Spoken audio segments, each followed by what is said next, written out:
আসসালামু আলাইকুম। Cooking chemistry চ্যানেলের পক্ষ থেকে সবাইকে আমন্ত্রণ জানাচ্ছি আরো একটি মাছ রান্নার ভিডিও দেখার জন্য। আজকের রেসিপি সিমের বিচি দিয়ে মাছ ভুনা। আশা করছি ভিডিওর শুরু থেকে শেষ পর্যন্ত সাথেই থাকবেন। প্যানে নিয়ে নিয়েছি 1 কাপের একটু বেশি তেল, দিয়ে দিচ্ছি 1/2 কাপ পেঁয়াজ কুচি। পেঁয়াজ কুচিটাকে আমি একটু ভেজে নিচ্ছি। কিছুক্ষণ ভাজার পরে দিয়ে দিব 1 চা চামচ রসুন বাটা এবং 3 টেবিল চামচ পেঁয়াজ বাটা। পেঁয়াজ রসুন বাটা আমি ডিপ থেকে বের করে নিয়েছি, তাই বরফ জমে আছে। কিছুটা কষিয়ে নিব, তাই দিয়ে দিচ্ছি 1/2 কাপ পরিমাণ পানি।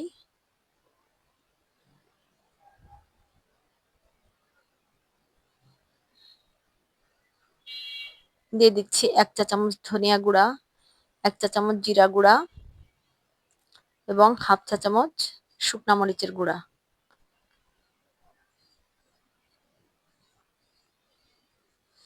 দিয়ে দিচ্ছি লবণ। দিয়ে দিচ্ছি 1 চা চামচ পরিমাণ হলুদ গুঁড়া। কিছুক্ষণ কষিয়ে দিয়ে দিচ্ছি 2 কাপ পরিমাণ পানি। পানি ফুটে উঠলে মাছগুলোকে দিয়ে দিব।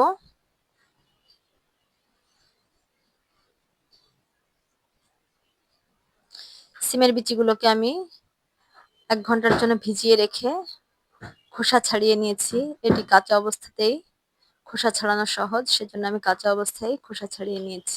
মাছগুলোকে এবার উল্টে দিচ্ছি। দিয়ে দিব সিমের বিচিগুলো। অনেকেই আছেন সিমের বিচির গন্ধ পছন্দ করেন না। তারা যদি আমার মতো রান্নায় তেজপাতা ইউজ করেন, তাহলে সিমের বিচির যে একটা স্মেল আছে সেটি চলে যাবে।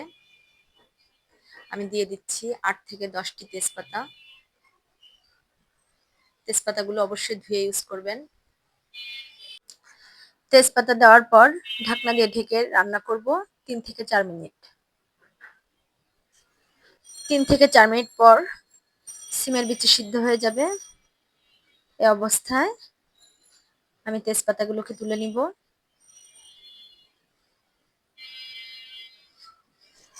তেজপাতা দেওয়ার ফলে খুব সুন্দর একটি স্মেল আসে সময়।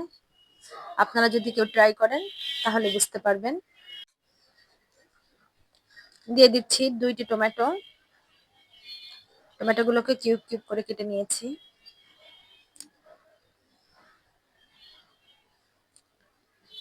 উপর থেকে দিয়ে দিব ভাজা জিরার গুঁড়া।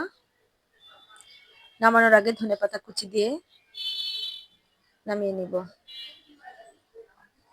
আপনাদের যদি রেসিপিটি ভালো লেগে থাকে তাহলে আমার চ্যানেলটিকে সাবস্ক্রাইব করে আমার সাথেই থাকবেন। ফেসবুক থেকে দেখলে লাইক, ফলো এবং শেয়ার করবেন। সবার সুস্থতা কামনা করছি। আসসালামু আলাইকুম।